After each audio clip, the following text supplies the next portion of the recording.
अद्य वयं पश्यामः पाणिनीय शिक्षा शास्त्र।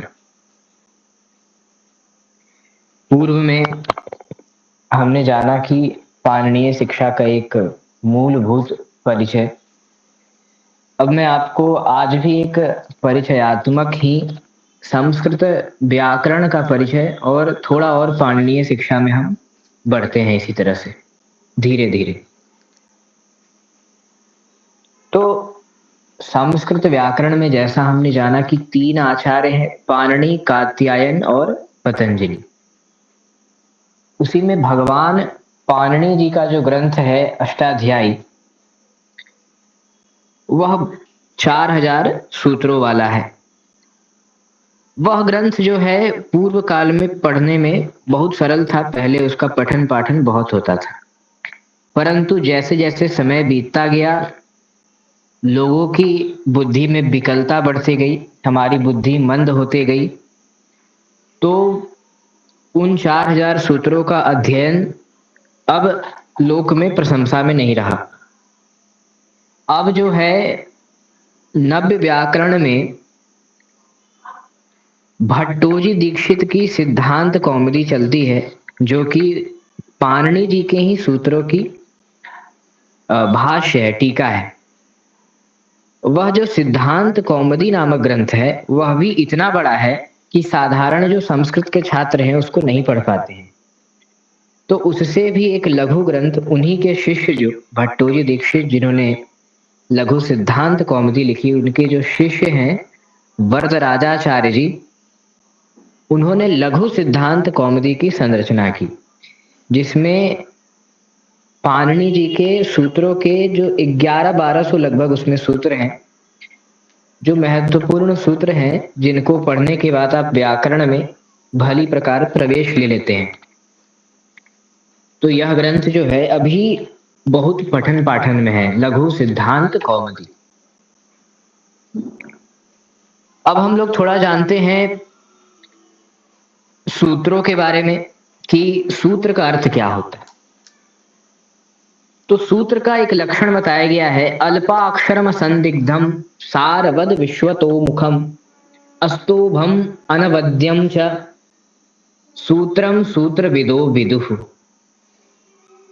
अल्प अक्षरों में महत्वपूर्ण जो बहुत सारे अर्थों को अपने अंदर सार गर्भित किए हुए है, ऐसी जो संरचना होती है उसे क्या कहते हैं? सूत्र कहते हैं। जैसे वृद्धिरादैच, हलंत्यम, अदें गुणः, यह सब जो है पाणिनि जी का सूत्र है। अब देखिए व्याकरण शास्त्र में क्या था, जो भगवान पाणिनि हैं वो व्याकरण शास्त्र के रचयिता तो मतलब कहे जाते हैं, प्रवर्तक आचार्य कहे जाते हैं, तदपि उन्हें व्याकरण का संपूर्ण ज्ञान नहीं था। जब वह अपने गुरुकुल में पढ़ते थे तो वो पढ़ने में उतने निपुण छात्र नहीं थे। क्योंकि वो निपुण नहीं थे तो उनके गुरुदेव भगवान उन्हें कहे कि जाओ, जाकर तुम हिमालय पर तपस्या करो। तब भगवान पाणिनि चले गए, हिमालय पर तपस्या करने लगे भगवान शिव की। जब भगवान शिव की उन्होंने बहुत वर्षों तक तपस्या की तो भगवान शिव उनसे प्रसन्न हो गए और उनके सामने नृत्य करने लगे। और नृत्य करते करते अपना ढक्का बजाते हैं, डमरू बजाते हैं भगवान शिव। तो जब भगवान शिव अपना डमरू बजाते हैं तो उससे ही 14 सूत्र निकलते हैं। नृतावसाने नटराज राजो ननाद ढक्काम नव पंचवारम। नृत्य के अवसान में जो भगवान नटराज राज हैं वह अपना ढक्का बजाते हैं, यानी डमरू बजाते हैं। कितने बार? तो नव पंचवारम, 9 और 5 यानी 14 बार। तो वह जो 14 बार ढक्का बजाते हैं उनसे 14 सूत्र निकलते हैं। अ ई उण, रे लृक, ए ओंग, आई यौच, हय वरट, लण, यम गण नम, झा भाई, घा ढा धश, जा बा गा डा दश, ख फ छ ठ थ च ट तौ, क पय, श स सर हल इति। यह 14 सूत्र निकलते हैं जिसमें स्वर और व्यंजन वर्ण सभी इसमें उपस्थित है। इन्हीं सूत्रों से प्रत्याहार, जो व्याकरण का एक विशेष पद्धति है जिसे हम लोग एब्रिविएट कर लेते हैं, जैसे डॉक्टर में बस DR लिखते हैं और हम समझते हैं DOC हम अपने आप समझ जाते हैं। हम बोलते हैं अण, हम समझ जाते हैं अ ई उ, हम ये तीनों वर्ण को बोल रहे हैं। ई और उ लिखा नहीं है तदपि हम समझ जाते हैं। उसकी एक विशेष विधि है जो कि आगे आएगा। तो ये एक इधर संक्षिप्त परिचय हमें प्राप्त हुआ। फिर हमने बताया कि पाणिनि जी ने ही व्याकरण शास्त्र के अलावा जो 6 हमारे वेदांग हैं, उन वेदांगों में उन्होंने ऋग्वेद की जो शिक्षा शास्त्र लिखा, जिसका नाम पाणिनीय शिक्षा है, जिसके बारे में हमने पूर्व में भी जाना था। वह जो पाणिनीय शिक्षा है, उसको अगर हम लोग किंचित जाने तो उससे हम उच्चारण के विषय में थोड़ा ज्ञान कर सकते हैं। उसको पूरा पढ़ पाना तो थोड़ा कठिन है, क्योंकि जिनका विषय वेद है, जो वेद के पारंपरिक विद्यार्थी हैं, वही पढ़े तो उनके लिए उचित है, अन्यथा हम सभी के लिए उपयोगी नहीं है, इसलिए हम लोग उसको पूरा नहीं पढ़ेंगे। तो वहां पे जो जो विशेष चीज है उच्चारण विषयक, उसको हम लोग थोड़ा थोड़ा जानते हैं। तो एक हमने जाना था उस दिन की त्रिषष्टि चतुष्षष्टिर्वा वर्णा संभवतो मताः। व्याकरण के विषय में लिखा है, वर्णों के विषय में, कि 63 या 64 वर्ण जो है हमारे संस्कृत व्याकरण में है, या पाणिनीय शिक्षा का मत है। फिर उन्होंने बताया था कि किस प्रकार से यह जो ध्वनि विज्ञान है यह कार्य करता है। आत्मा बुद्धिया समर्थ्यार्थान मनो युक्ते विवक्षया मनः कायाग्नि माहंती सब प्रेरयति मारुतम मारुतस्तूरसी चरण मंद्रम जनयति स्वरम। जो यह हम जो जीवात्मा होता है वह क्या करता है कि सर्वप्रथम विषयों को सम्यकतया जानता है कि उसे बोलना क्या है, और जब वह उसको बतलाने की इच्छा करता है तो उसको बतलाने में क्या होता है, वह प्रयुक्त होता है। तब उसके जो मन है वह उसके शरीरस्थ जो शरीर की जो अग्नि है वह उसको प्रेरित करती है। तब हमारे जो शरीर की अग्नि है वह हमारे फेफड़ों के अंदर की जो वायु है उसको प्रेरित करती है, और यही वायु वक्ष स्थल से अंदर चलता हुआ क्या होता है, प्रातः सवन में जब कोई प्रातः काल वेद पाठ करता है तो गायत्री छंद में एकदम गंभीर स्वर में, मंद्र स्वर में आता है बाहर। जब प्रातः काल जब हम बोलते हैं या वैदिक मंत्रों का उच्चारण करते हैं तो गंभीर स्वर में हमारी ध्वनि बाहर आती है। यही कंठ देश से, यही जो हमारा फेफड़ा वाला जो कोष्ठ है, इसी देश से जब ऊपर आते हुए वायु जब कंठ देश से निकलता है तो ये क्या होता है, माध्यन्दिन सवन में बाहर आता है। जो दोपहर का समय होता है उसमें क्या होता है, त्रिष्टुप छंद में बाहर आता है। धीरे, मतलब ये जो ध्वनि होती है गंभीर से थोड़ी हल्की हो जाती है। और तृतीय सवन में जो हम प्रयोग करते हैं जगती छंद, तो इसमें और पतला छंद या पतला ध्वनि क्या करता है, निकलता है हमारा। ये बता रहे हैं कि मतलब देखिए, सवन मतलब होता है जो वैदिक कर्म, तो प्रातः सवन मतलब कि प्रातः के जो वैदिक कर्म है, जैसे संध्या वंदन, तो संध्या वंदन के जो मंत्र होते हैं वह जो है गायत्री छंद में रहते हैं। गायत्री मंत्र स्वयं गायत्री छंद में है, तो उसमें जो प्रयुक्त जो मंत्र है वह गायत्री छंद में होते हैं। फिर माध्यम दिन मतलब मध्यम दिन में जो जो हम कर्म करते हैं तो उसमें जो छंदों का प्रयोग होता है जिन वैदिक कर्म, वो त्रिष्टुप छंद होता है। और संध्या में जो हम कर्म करते हैं वैदिक, उसमें जो छंद प्रयुक्त होता है वो जगती। तो वो बता रहे हैं जो छंद अलग अलग है उसमें अलग अलग प्रकार से हम ध्वनि की जो नाद है उसको पतला मोटा इस प्रकार से करते हैं। तो यहाँ पे यह विज्ञान बताएं कि किस प्रकार से जो जीवात्मा है वो विषयों को जानकर बोलता है। सर्वप्रथम फेफड़े से निकलती है उसकी वायु, वो ऊपर आती है कंठ में, फिर और ऊपर जाती है सर में टकराती है, फिर सर से टकरा के वह नीचे आती है हमारे मुख में। फिर मुख में अगर हमें क बोलना है तो वो कंठ से होते हुए सीधे बाहर आ जाएगी। अगर हमें कुछ और बोलना है, कुछ च बोलना है, तो ये तालु से टकरा के आ जाएगी। तो इस प्रकार से अलग अलग जो वर्ण है उनका अलग अलग जो स्थान है उससे टकरा के आती है। आप देखते हैं अगर आप अधिक बोलते हैं, अधिक देर तक चिल्ला चिल्ला के, तो आपके सर में दर्द होने लगती है, क्योंकि यह जो वायु है फेफड़े से, यह निरंतर हमारे सर में टकराता रहता है बोलने पर ऊपर, फिर ऊपर से टकरा के नीचे आता है, तब हमारे मुख से बाहर आता है। यह बोलने का विज्ञान जो है यह हमें पाणिनीय शिक्षा में प्राप्त होता है। फिर पाणिनीय शिक्षा में हमें क्या प्राप्त होता है? 8 स्थान बताए गए हैं पाणिनीय शिक्षा में उच्चारण के। अष्टौ स्थानानि वर्णानाम उरः कंठः शिरस्तथा जिह्वा मूलम च दंताश्च नासिकोष्ठौ च तालु च।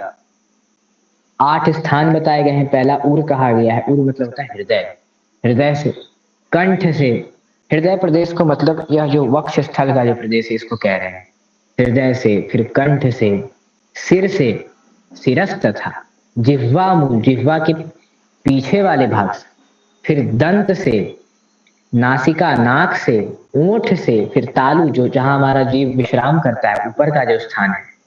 तो ये 8 स्थान जो है हमारे बताए गए हैं पाणिनीय शिक्षा में। फिर हमारे स्वर बताए गए हैं। 3 स्वर होते हैं, उदात्त, अनुदात्त और स्वरित। और काल से भी भेद आता है, ह्रस्व, दीर्घ, प्लुत। अब देखिए 3 स्वर कहे गए हैं, एक होता है उदात्त स्वर, एक होता है अनुदात्त स्वर और एक होता है स्वरित स्वर। इसका पाणिनीय शिक्षा में भी आता है व्याख्या, और पाणिनि जी के व्याकरण शास्त्र में भी आता है। आप देखते होंगे कि जो वैदिक वेद पाठ करते हैं तो अपने हाथ को कभी ऊपर करते हैं, कभी बीच में लाते हैं, कभी हिलाते हैं, कभी नीचे करते हैं। तो इसी को हम कहते हैं स्वर लगाना।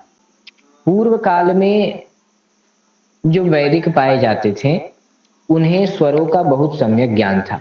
अब जो वैदिक हैं वह स्वर केवल हाथ से लगाते हैं, उनके मुख से जो वेद मंत्र निकलते हैं उसमें स्वरों का सम्यक प्रयोग नहीं होता है। वो उदात्त, अनुदात्त और स्वरित स्वर में नहीं बोल पाते हैं।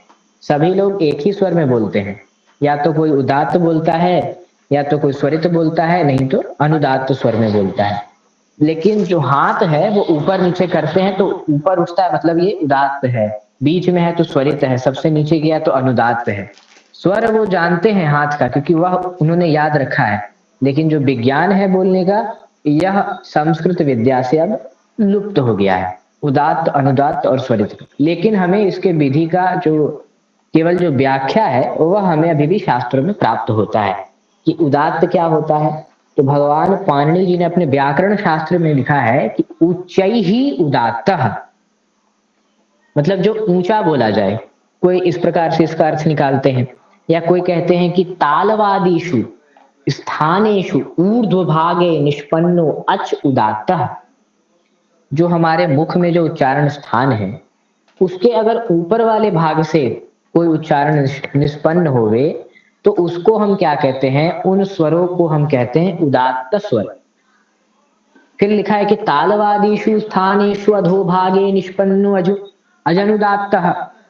यही जो मुख स्थित उच्चारण स्थान है, इनके अधोभाग से, निचले भाग से जब उच्चारण हो निष्पन्न, तो उसे अनुदात्त स्वर कहते हैं। और उदात्तानुदात्तत्वयोर एकत्र समाहारो यत्र सोच स्वरितः। उदात्त और अनुदात्त दोनों का जहां समाहार हो, जहां दोनों हो, यानी बीच वाला, ऐसा जब उच्चारण होता है किन्हीं स्वरों का, तो इसे हम स्वरित स्वर कहते हैं। अब कहीं कहीं आता है जो अ है। देखिए हम आपको भेद बताते हैं। एक जो स्वर वर्ण है जैसे अ, आ, ई, तो एक जो अ है इसके 18 भेद होते हैं। एक अ का सिर्फ 18 प्रकार से एक अ का उच्चारण हो सकता है, परंतु अभी हम लोग 3 प्रकार से एक अ का उच्चारण करते हैं, ह्रस्व में, दीर्घ में और प्लुत में। लेकिन जो भेद है वो बहुत सारे हैं। भेद है ह्रस्व उदात्ता अनुनासिकः, ह्रस्व उदात्ता अननुनासिकः, बहुत सारे भेद है। मैं आपको बताता हूं कैसे। एक सूत्र है पाणिनि जी का, ऊ कालो झरस्व दीर्घ प्लुतः। यह सूत्र बतलाता है कि एक जो स्वर है उसके 3 भेद होते हैं काल के अनुसार, उच्चारण काल के अनुसार उसमें क्या होते, 3 भेद होते हैं। अगर हम उसको एक मात्रा में बोलते हैं, एक मात्रिको उच्चारण काल सदृश काल को अच हरस्व संज्ञः, एक मात्रा में या एक निमेष काल में किसी अच वर्ण का या फिर किसी स्वर वर्ण का उच्चारण होता है तो उसे हम क्या कहते हैं, हरस्व उच्चारण कहते हैं। अगर द्विमात्रिक होता है तो वह दीर्घ संज्ञक होता है, और 2 से अधिक त्रिमात्रिक होता है तब वैसे स्वर वर्ण के उच्चारण को हम प्लुत कहते हैं। तो एक अ का उच्चारण हो सकता है अ, आ और आ। इस प्रकार से ह्रस्व, दीर्घ और प्लुत उच्चारण अभी हम लोग कर पाते हैं या कोई भी वैदिक कर पाता है। परंतु इसके बाद भी 3-3 भेद हो गए। इन 3 भेद जिन अचों का हुआ उनका पुनः 3 भेद होता है।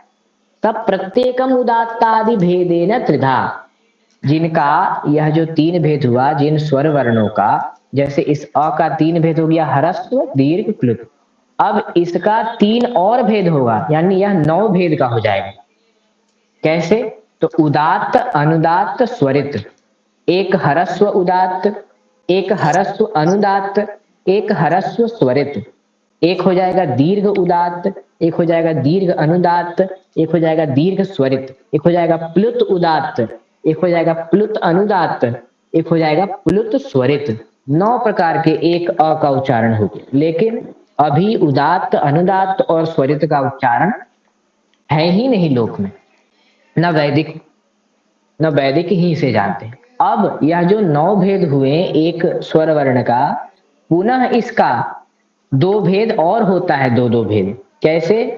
मुख नासिका वचनो अनुनासिकः, एक सूत्र है व्याकरण में पाणिनि जी का, कहते हैं कि मुख और नासिका, मुख सहित नासिका योच्चार्यमाणो वर्णः अनुनासिक संज्ञः। मुख और नासिका दोनों से जिस अच वर्ण का उच्चारण या जिस किसी वर्ण का उच्चारण होता है उसको हम लोग अनुनासिक वर्ण कहते हैं। मुख और नासिका दोनों से जिसका उच्चारण होता है उसको अनुनासिक कहते हैं। और अगर सिर्फ मुख से हो, सिर्फ मुंह से बोले या सिर्फ हम नाक से बोले तो उसको बोलते हैं अननुनासिक, उसको कहते हैं अननुनासिक उच्चारण। तो पहले 9 भेद थे, ह्रस्व उदात्त, ह्रस्व अनुदात्त, ह्रस्व स्वरित, इस प्रकार से। अब पुनः 2-2 और बढ़ गए, तो 9 into 2 18 प्रकार के हो गए, 18 भेद हो गए। ह्रस्व उदात्तानुनासिकः, ह्रस्व उदात्त अननुनासिकः, इस प्रकार से। ह्रस्व अनुदात्त अनुनासिकः, ह्रस्व अनुदात्ता अननुनासिकः, ह्रस्व स्वरित अनुनासिकः, ह्रस्व स्वरिता अनुनासिकः, इस प्रकार से ह्रस्व में फिर दीर्घ में फिर प्लुत में 6 18 भेद एक एक स्वर वर्ण के हो जाते हैं। अ का, ई का, उ का, री का, ली का, इस प्रकार से। परंतु अभी वैदिक काल में था, अब नहीं है। अब वैदिक भी उसका शुद्ध उच्चारण वेद मंत्रों का नहीं कर पाते हैं, ऐसा व्याकरण से हमें प्राप्त हो जाता है।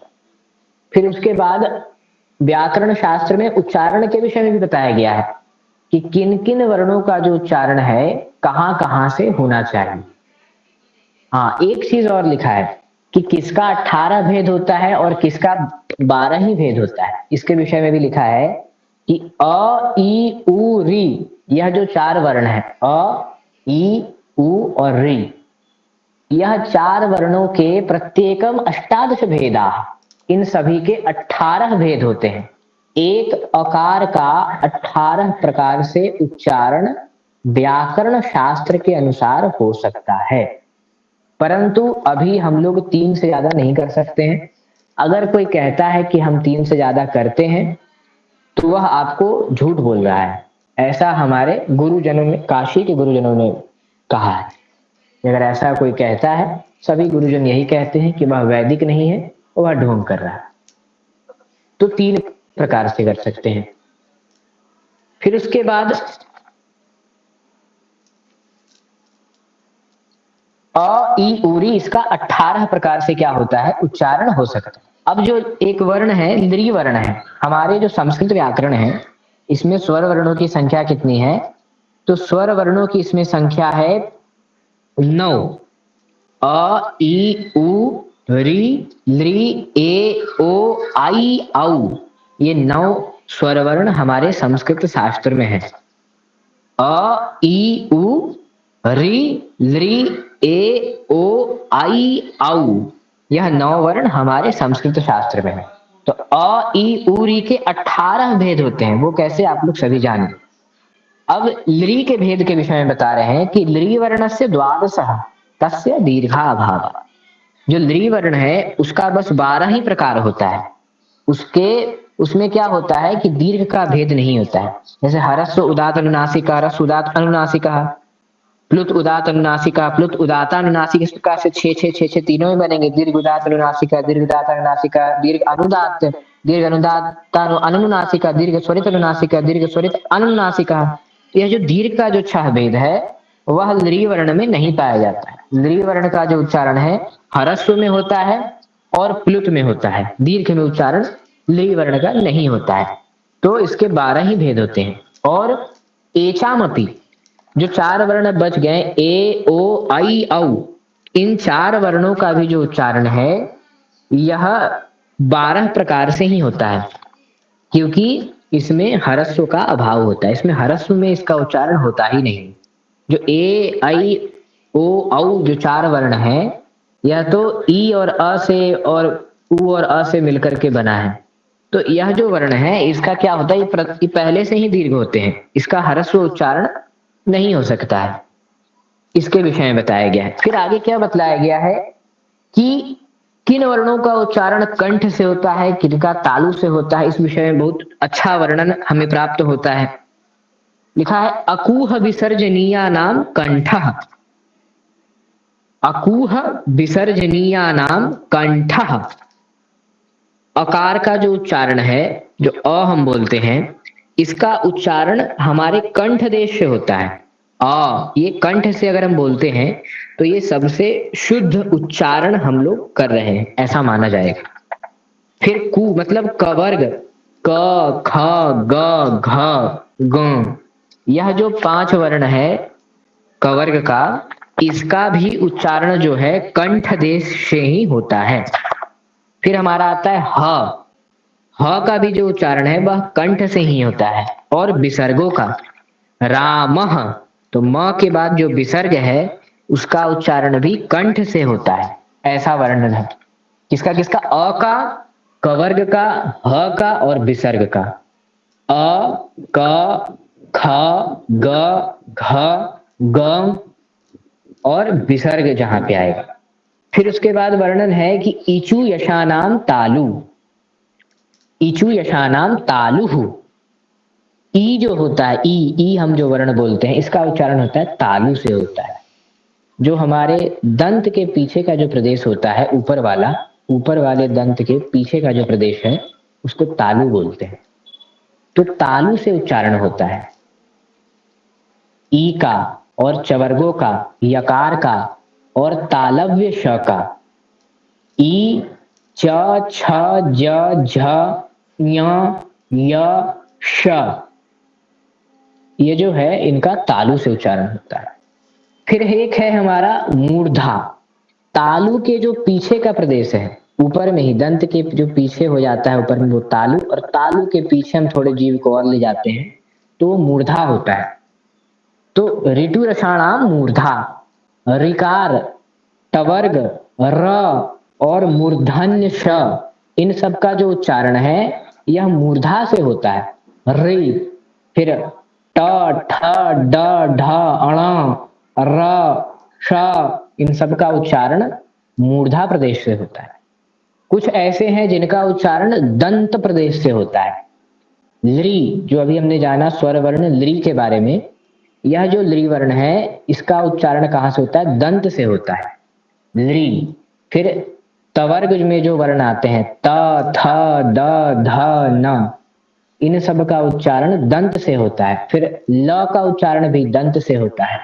फिर एक दंत स होता है, स, उसका उच्चारण भी दंत से ही होता है। फिर एक हमारा वर्ण है उपपधमानीया नाम ओष्ठौ। ऊंट से किसका किसका उच्चारण होता है इस विषय में है। तो ऊंट के विषय में कहा गया है कि उकार का ऊ, यह ओंठ से होता है, ओष्ठ से। फिर पवर्ग प, फ, ब, भ, म, यह जो वर्ण है। फिर एक उपधमानीय होता है। उपधमानीय जो वर्ण है यह हमारे संस्कृत में आता है। इसमें क्या होता है कि इसमें इसमें आगे इसका आएगा कि जिह्वा मूल्य से जिह्वा मूलम, और इसका एक विशेष वर्णन हमें आगे प्राप्त होगा। उपधमानीय कुछ वर्ण होते हैं, उसका क्या होता है कि उच्चारण ओठ से होता है। फिर एक हमारा है य, म, ग, ण, ना नाम नासिकाच। जो आपने कवर्ग में जो अंत का वर्ण य जाना, फिर म, ग, अण और न, इनका उच्चारण कंठ से भी होता है और नासिका से भी होता है। म है जैसे, तो म का उच्चारण कहाँ से होता है, ओंठ से होता है। तो म का उच्चारण ओंठ और नासिका यानी नाक दोनों से होता है। म, राम, राम, इस प्रकार से उच्चारण। ए दई तो हो कंठ तालु, जो आई एकार है और ऐकार है, इसका कंठ और तालु दोनों से उच्चारण होता है। ए आई। फिर ओ दऊ तो हो कंठोष्ठम, ओ और औ इसका उच्चारण कंठोष्ठ से होता है। फिर वकार, वकार का जो उच्चारण होता है वो दंतोष्ठ से होता है। वकार व, यह जो उच्चारण व है यह कहाँ से होता है, तो दंतोष्ठ से होता है। फिर कुछ वर्ण है जैसे जिह्वा मूलीय वर्ण होते हैं, तो उनका उच्चारण क्या होता है, जिह्वा के मूल भाग से होता है, जिह्वा के पीछे वाले भाग से। जिह्वा मूलीय और उपधमानीय, इसके बारे में व्याकरण में आगे आता है। ऐसे कि हम लोग बोलते हैं मध्य प्रदेश, तो मध्य प्रदेश हम लोग बोलते हैं ऐसे हिंदी में। लेकिन जैसे जो प्रवर्ण आया ना, तो उसके पूर्व में जब विसर्ग होता है मध्य और फिर होता है प्रदेश, इस प्रकार से, तो वह जो विसर्ग होता है वह हट जाता है, अर्ध विसर्ग बन जाता है। तो उसका उच्चारण हम लोग करते हैं मध्य प्रदेश, मध्य प्रदेश, इस प्रकार से उच्चारण करते हैं मध्य प्रदेश। या हम कहते हैं पाणनीय प्रवेशाय, हर जगह आता है जहां पे भी इस प्रकार से आएगा। बिहार प्रदेश, मध्य प्रदेश, कंठ प्रदेश, इस प्रकार से उसका उच्चारण होता है। फिर नासिका से अनुस्वार का, अनुस्वार जो है उसका उच्चारण नासिका से होता है। अब व्याकरण में एक बताया गया है यत्न के विषय में। यत्न एक होता है, यत्न की विधि बताई गई है कि प्रकृष्टो यत्न प्रयत्न।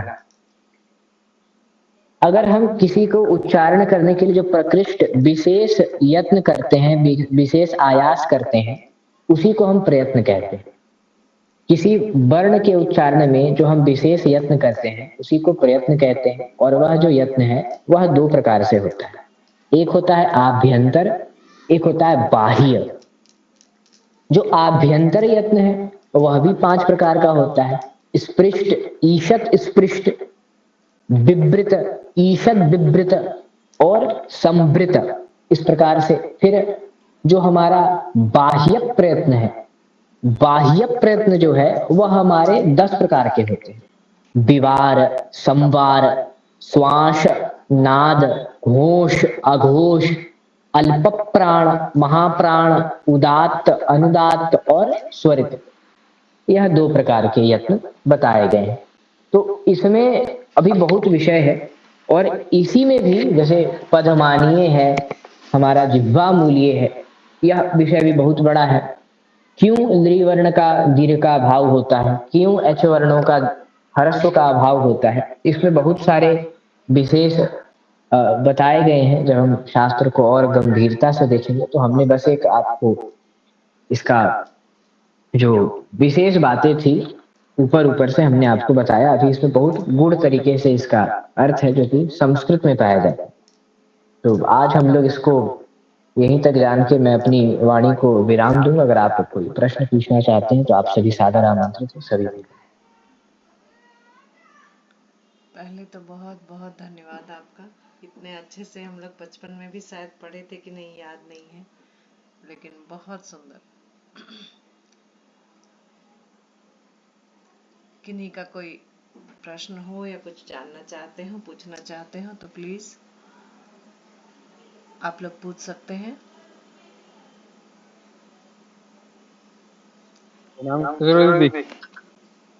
हाँ, प्रणाम भैया, नील भैया प्रणाम। ये बनारस से है सुमित वशिष्ठ, हम लोग के साथ, और संस्कृत में बहुत ही ज्ञाता है। इनकी इच्छा हुई और हम लोगों ने सोचा हम लोग को भी कुछ मिल जाए तो जी। ये जो आचार्य जी पढ़ा रहे हैं इसकी पीडीएफ भी होती है क्या, जैसे सीखने के लिए? जैसे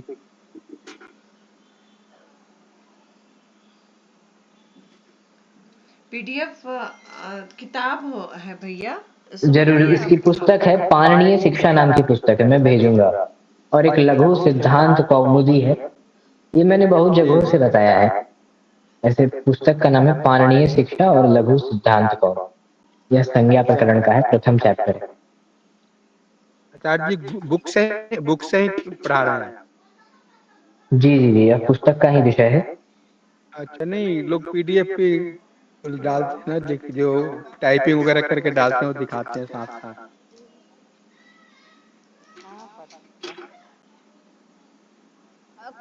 जी हम कोशिश करेंगे कि बुक भी ले आएंगे। हम धन्यवाद आपको आचार्य। पीडीएफ भेजेंगे, इन दोनों पुस्तकों का आपको हम पीडीएफ ग्रुप में डाल देंगे। archive.com से आप लोग डाउनलोड कर सकते हैं। लघु सिद्धांत कौमुदी गीता प्रेस से आती है, मात्र 60 रुपए में। पाणिनीय शिक्षा चौकम्बा से प्रकाशित है, उसको खरीदने की कोई आवश्यकता नहीं है। उसका जहां जहां मुझे लगेगा वहां वहां का मैं फोटो खींच के भेज दूंगा, उससे हो। लघु हाँ, सिद्धांत खरीदने वाला ग्रंथ बुक लघु शॉप पे मिल जाता सिद्धांत कौमुदी नामक ग्रंथ है। आपको गीता प्रेस की दुकान में बड़े बड़े स्टेशनों में प्राप्त हो जाता है। है? अच्छा अच्छा अच्छा अच्छा। जी जी जी जी बहुत बहुत धन्यवाद, प्रणाम जी, करना। प्रणाम। जो बुक है गीता प्रेस का, इस ग्रुप में सब नाम उसका लिख के भेज दिया जाए कि हम लोग गीता जी प्रेस जी का जी स्टॉल, जी सब जिला में गीता प्रेस का स्टॉल है, और वहां से मिल जाएगा तो सब कोई ले लेगा। चाहे इसमें ग्रामर पढ़ाए, सारा ग्रामर सबसे ज्यादा बच्चे को फायदा होगा, तब फायदा होगा बूढ़ा लोग को, तब होगा जवान का लोग को। इधर भी तो जवान लोग हैं, हम लोग बूढ़ा आदमी है, देखेंगे तो बूढ़ा के विषय में शास्त्रों में लिखा है कि नहीं नहीं रक्षते डुक्करी करण। भगवान लिखते हैं कि आदि शंकराचार्य, एक बूढ़ा आदमी उनके पास काशी में आ गए कि हमें व्याकरण पढ़ना है। तो जी भगवान कहने लगे कि जो डुक्करीकरण है, मतलब जो व्याकरण शास्त्र है, वह अब आपकी रक्षा नहीं करेगा। भज गोविंदम मूढ़ मते भज गोविंदम। बहुत गोविंद जी भैया, हम लोग भाई ऐसा गोविंद पढ़ते हैं। एक वर्णन आता है। लेकिन पोता पोती को बताने के लिए चाहिए ना कि देखो सुमित भैया हमारे बनारस से हैं, जी वो जी अध्यात्म जी से जुड़े हुए हैं और संस्कृत भी बहुत बढ़िया बतला रहे हैं। उससे जी पोता जी पोती को 50% लाभ लाभ हो जाएगा, तो सब उसका जीवन सफल हो जाएगा भैया। राधे राधे, जय श्री कृष्णा। जी जी। भैया आयुष्मान दीर्घायु। आचार्य जी से कहना चाहते हम लोग बूढ़े ही आचार्य जी, 100 का भी